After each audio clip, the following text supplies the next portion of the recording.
আসসালামু আলাইকুম। আশা করি আপনারা সবাই ভালো আছেন। সপ্তাহের প্রথম দিন সকালের পুঁজিবাজারে যদি বলি 41 পয়েন্টের মতো ইন্ডেক্স মাইনাস করে দিয়েছে অলরেডি। আর এখানে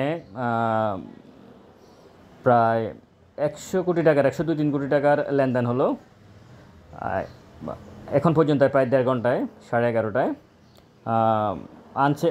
আনচেঞ্জও আছে কিছু শেয়ার, আর ডিক্লাইন, দাম কমে গেছে প্রায় 240টা শেয়ার।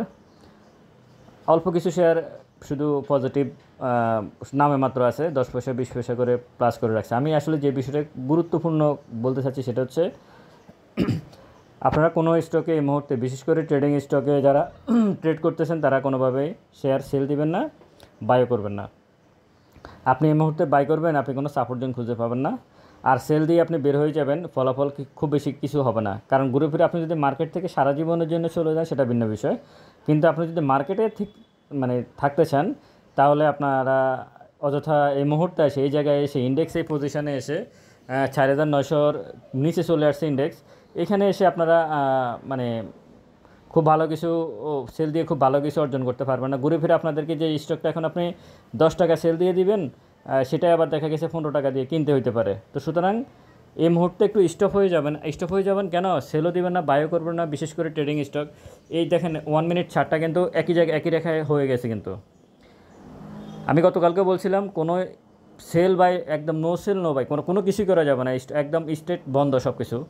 এটা দেখেন আপনারা, এখানে রেখাটা 1 মিনিট যে চার্টটা, সেটা কিন্তু সরল রেখা হয়ে গেছে। সরল রেখার মানে হচ্ছে যে মার্কেট এখানে ক্লোজ হয়ে গেছে, মানে এই মুহূর্তে কেউ কোনো কিছু করতেছে না। বাকি কেউ যদি মার্কেটকে ডাউন ট্রেন্ডে নিয়ে আসে, এটা হচ্ছে সে ইচ্ছে করে নিয়ে আসতেছে। আসলে এখানে কোনো এগুলো হচ্ছেই না মার্কেটে, এগুলো হচ্ছে না। এটা হচ্ছে টোটালি সর্বশেষ প্যানিক চলতেছে। মেন্টালি আপনাদেরকে প্রেশার দেওয়া হচ্ছে যাতে হাতে শেয়ারগুলো ছেড়ে দেন। আর এই যে পতন হলো, প্রায় 300 পয়েন্টের কাছাকাছি এখন পতন হয়ে গেছে। এই 300 পয়েন্টের মধ্যে সবচেয়ে বেশি ক্ষতিগ্রস্ত কারা হয়েছে, আশা করি আপনাদেরকে বলার অপেক্ষা রাখে না। যারা ট্রেড করতে গেছেন খুব দ্রুত প্রফিটের আশায়, তারাই সবচেয়ে বেশি ক্ষতিগ্রস্ত হয়েছেন। এই 300 পয়েন্টের মধ্যে প্রায় 40%, 30%-এর মতো আপনার শেয়ারের দাম কমে গেছে। যে স্টকগুলো আপনি বি ক্যাটাগরি, জেড ক্যাটাগরি, জাং শেয়ারগুলো ডিভিডেন্ডের বাইরে গিয়ে যে স্টকগুলো কিনেছেন, প্রায় 20-30%, 40%ও কোনো ক্ষেত্রে আপনার পোর্টফোলিও মাইনাস করে দিয়েছে। তো সুতরাং মার্কেট যেদিকে যাক, আপনাদেরকে আসলে এই যে গ্রামীণ ফোন ইন্ডেক্সটা আজকে পতন হওয়ার অন্যতম কারণ হচ্ছে, গ্রামীণ ফোন তো খুব বেশি পতন করে না, গ্রামীণ ফোন অল্প কিছু, মনে হয় 11 পয়েন্ট বা 12 পয়েন্টের মতো মাইনাস করছে। কিন্তু গ্রামীণ ফোনকে একটা ইস্যু হিসেবে ব্যবহার করা হচ্ছে। গ্রামীণ ফোনের ফার্স্ট কোয়ার্টারের ইপিএসটা খারাপ আসছে, গত বছরের তুলনায় অর্ধেক কম আসছে। এই জন্য কি শেয়ারটা এতটুকু পড়ার কোনো যুক্তি আছে নাকি?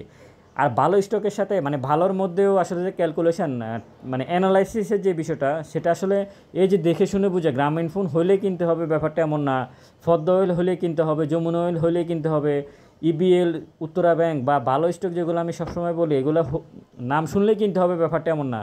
এগুলোর মধ্যে অ্যানালাইসিসের ব্যাপার আছে। এই যে গতকালকে বা গত সপ্তাহে কেউ যদি গ্রামীণ ফোন কিনে থাকে, গত সপ্তাহে যদি কেউ গ্রামীণ ফোন কিনে থাকে, আজকে তার কী অবস্থা? এখন কি গ্রামীণ ফোনের দোষ? এটা গ্রামীণ ফোনের দোষ না, এটা হচ্ছে যিনি কিনছে উনি কোনো কিছু না বাজ বিচার করে, অ্যানালাইসিস না করে, তার হিস্ট্রি না দেখে, তার অবস্থান না দেখে, তার Q1 দিবে কি আসতে পারে একটু ওয়েট করি, এই বিষয়গুলো যদি চিন্তা ভাবনা না করে কিনে থাকে, তাহলে সে এখন দোষ গ্রামীণ ফোনে দিয়ে লাভ নাই। এখানে যে এন্ট্রি নিয়েছে ওনার দোষ। আর এখানে সবচেয়ে বেশি ক্ষতিগ্রস্ত হয়েছেন ক্ষুদ্র বিনিয়োগকারী এবং যারা ট্রেডিং করতে গেছেন। এর বাইরে বাকি যারা ডিভিডেন্ড বেজ স্টকের সাথে ছিলেন, তাদের হয়তো পোর্টফোলিও, তাদের হয়তো শেয়ারগুলো হয়তো 4-5% কমতে পারে, এর বেশি কিন্তু কমে নাই। যাদের ডিভিডেন্ড বেজ অনেক ভালো, তাদের শেয়ারের প্রাইস কিন্তু কমে নাই, একটা শেয়ারের প্রাইসও কমে নাই।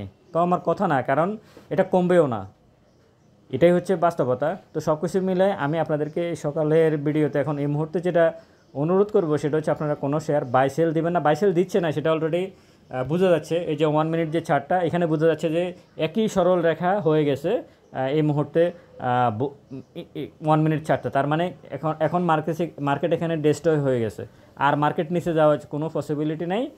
ইনশাল্লাহ এখান থেকে মার্কেট বাউন্স ব্যাক করবে। প্লিজ আপনারা কেউ ভয়ে আতঙ্কিত হয়ে কোনো স্টক, ট্রেডিং স্টক হোক, ফান্ডামেন্টাল স্টকটা অবশ্যই সেল দিবেন না, কারণ সেটা আপনি একটা সময়ের জন্য আপনি এন্ট্রি নিয়েছেন এবং আপনি ওখানে টেনশন ফ্রি আছেন। কিন্তু ট্রেডিং স্টক যারা গেছে ক্রয় করেছেন, আপনারা খুব বেশি আসলে এক্সাইটেড হয়ে যাবেন না। প্লিজ আপনারা শেয়ার সেল দেওয়ার দরকার না। আপনার লস হয়েছে সেটা ঠিক আছে, একটু ওয়েট করেন, যদি আপনি বেরো হন ইন্ডেক্স আর একটু ভালো হোক, ভালো হলে আপনার যদি এখন যদি 50,000 টাকা লস হয়, ইন্ডেক্স যদি আর একটু ভালো হয়, সেটা হয়তো আপনি 25, 30, 40,000 টাকা হয়তো আপনার রিকভারও হয়ে যেতে পারে, তখন আপনি হয়তো একটা সিদ্ধান্ত নিতে পারেন। কিন্তু আমাদের এখানে সিদ্ধান্তটা, ট্রেডাররা সবচেয়ে বেশি সিদ্ধান্ত যেটা নেয় সেটা হচ্ছে এখন এই মুহূর্তে এসে সে লসে সেল দিবে, ভয়ঙ্কর লসে সেল দেয়, আবার যখন ইন্ডেক্স যখন আবার 100-200 পয়েন্ট বাড়বে তখন গিয়ে কিনবে। দেখা গেছে 10 টাকা এখন সেল দিলেও আবার ওই শেয়ারে গিয়ে 15 টাকায়, 13 টাকা, 14 টাকা কিনবে। তো দুই দিক দিয়ে উনি কিন্তু ক্ষতিগ্রস্ত হচ্ছেন, আপনি দুই দিক দিয়ে ক্ষতিগ্রস্ত হচ্ছেন। তো সুতরাং আপনারা আজকে মার্কেট শেষ মুহূর্তে অবস্থান করতেছে, পতনের শেষ ধারাবাহিকতা, আর রাশেদ মাকসুদের পদত্যাগের জন্য আপনারা আসলে সবাই সংঘবদ্ধ হওয়া উচিত। প্রেস ক্লাবে আমি মনে করি বড় ইনভেস্টর যারা আছেন ব্যক্তি শ্রেণীর, আসলে বড়রাও কারসাজির সাথে জড়িত, ব্যক্তি শ্রেণীর বড় ইনভেস্টর যারা আছে তারা প্রেস ক্লাবে সাংবাদিক সম্মেলন করে রাশেদ মাকসুদের এই ভয়ঙ্কর অবস্থার কথা তুলে ধরা উচিত। তার এনআরবিসি ব্যাংকের কেলেঙ্কারি, সে মালয়েশিয়া প্রতি সপ্তাহে কেন যায়, তার মেয়ে কেন মালয়েশিয়া পড়ালেখা করতে গেছে, ওইখানে কী এমন অবস্থা হয়েছে, কয়েকদিন এই গত 6 মাসে তার এমন কি হয়ে গেলো, তার পুরো ফ্যামিলি মালয়েশিয়া থাকে এবং সে এখানে বসে বসে পুরো মার্কেটটাকে লক্ষ লক্ষ বিনিয়োগকারীকে ধ্বংস করে দিয়েছে।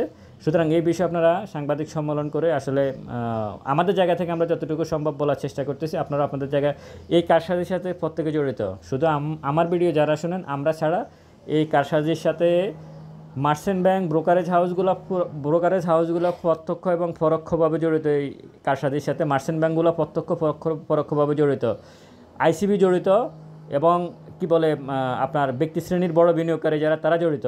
মানে ইচ্ছে করে কমিশনের সাথে তাদের সম্পর্ক খারাপ, এই কারণে তারা সবাইকে ধ্বংস করে দিচ্ছে। বিষয়টা এটা।